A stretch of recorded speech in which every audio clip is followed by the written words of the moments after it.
I'm going to do something a little different this week. I've been putting way too much effort into the editing process for these videos. And I mean, the editing isn't really what matters. So we're just going to go through some Dark Souls 2 gameplay in the background. This episode was kind of mid, to be honest. It wasn't bad, but it was my least favorite episode so far this season. And yeah, the quality of the episode does not directly correlate to the quality of this video. I just got lazy, I suppose. So what happened this episode? We started with that weird giant Cassie scene. It was a bit odd, but I guess it was kind of the creative or whatnot. Old Euphoria used to do stuff like this all the time, but it felt kind of out of place here in the new season. Sam definitely has a giant woman fetish. Lots of dildos, and we saw Sydney Sweeney's giant boobs. So that was cool. Great start. I think we're deep enough into this season for me to say I don't really like the way they're handling Nate's character. Like, it's straight up a humiliation ritual at this point. Someone behind the scenes must have not liked his characters. They wanted to make him super pathetic here. Not because he's letting his wife do OnlyFans. Bro's living the life, ordering DoorDash 24/7. And he doesn't have to work since Cassie's making all the bread. Think about all the time he has to play Dark Souls 2. You can just game and fucking get DoorDash all the time. Seems awesome to me. But yeah, I think they want to make him seem like a bum or a cuck, but that's not really my problem here. Seems like a hell of a life to me. My main problem is them taking away his brain and making him have no ambition. Nate was the guy the last few seasons, and I guess now that Cassie's making him money, he doesn't give a fuck about Sun Settlers or his debt he has to pay off. Bro literally forgot a payment, and he was super concerned about all that last episode. I guess he just doesn't care now. They even had that big muscle guy come back and beat his ass again, which was totally supposed to be played for laughs or for shock. I don't even know. Bro lost his toe and finger. Thought it was stupid just for shock value. I just hate to see Nate lose. Poorly handled plotline. That's all I gotta say there. What else happened? Cassie's on LA Nights now. Lexi was pissed about it. I don't think Cassie necessarily did anything wrong. I guess Lexi's just mad because her sister's stealing the spotlight again. Which, I mean, fair. Like, it's a reasonable thing to be mad about, but still, like, I don't know. She just wanted to act. Dylan's on the show. Like, don't hate the player, hate the game. Alamo met Maddie. That was pretty crazy. Because, I don't know, it feels like some of the plot lines are actually coming together now. The drug guys weren't just background characters in Rue's plot. They're coming, like, they're meeting everyone. It was kind of making me nervous for Maddie when they were talking, but I guess he wouldn't do anything bad to her for no reason. Just interested in her managing talents. He brings her to the strip club and lets her pick two girls to promote, so naturally she chooses Kitty and Neck Brace, because they were the only two who were already characters. Ain't that convenient? And to end things off, I'll talk about the dumbass cliffhanger with Rue this episode. Did this shit fool anyone? I really don't think so. Obviously, Rue isn't gonna die because she's the main character.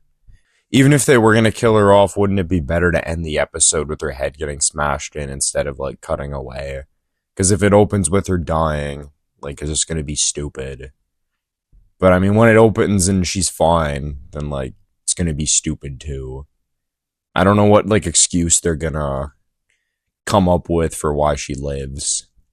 Like, well, she'd be like, I'm working with the cops, but, like, I mean, think about it. No matter what she says, like, if he's charging at her on a horse, I don't think there's any way he's gonna, like, not hit her or make the horse stop. Maybe he misses? Who knows? Contrived drama. I don't like it. I think this is supposed to be the last season ever, so we're only gonna get 3 more episodes of Euphoria ever. And I honestly don't know how they're going to wrap all these plot lines up in just 3 episodes. Everything this season feels very disconnected. Like, it's still...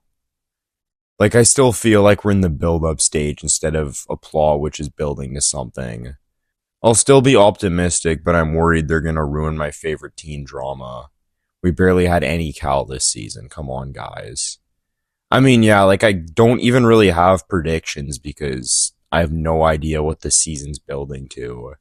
It just kind of seems like a lot of like very random disconnected plot lines. Like they're not bad, it's just like they're disconnected.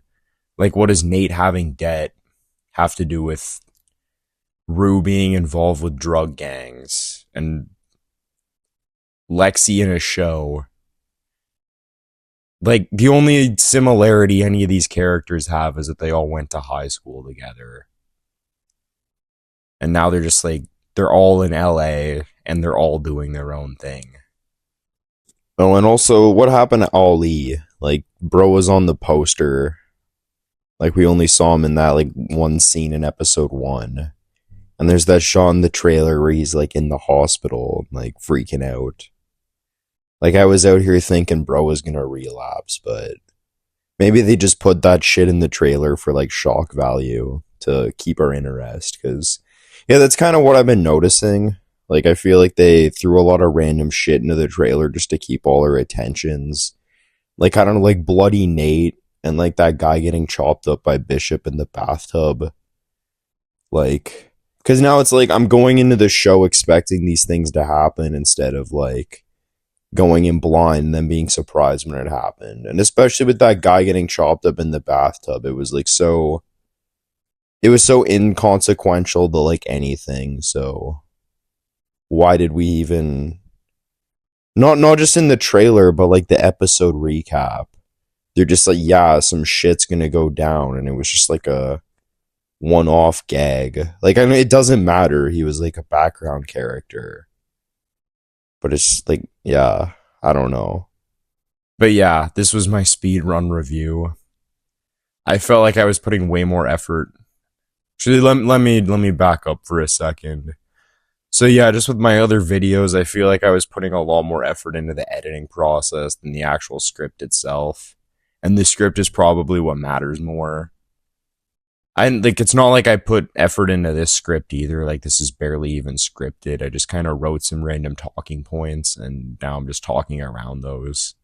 But I mean most of the time I watch YouTube, like I'm doing something else or like I'm not really paying attention to what's on screen.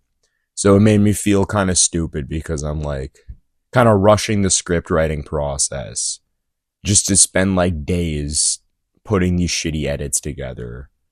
And it's like, I don't know. It's just kind of goofy and I feel like my attention and effort can be put into better aspects. But I mean like yeah, I wasn't feeling it this week. What can I say? I don't have very much time to make these videos because I'm a wage slave and like I gotta waste most of my time doing something I hate. So when I do have some free time, like I don't really want to spend it making shitty edits. Like this week I just felt like playing Dark Souls 2 and like so yeah. But I still wanted to make that video, so I hope you enjoyed. I'll put more effort into future videos. So like don't think I'm like, I don't know, half-assing you. I have like fucking 20 viewers. It's like fine. I'm sure you guys will forgive me. But yeah, that's the story. Hope y'all enjoyed my quick rant.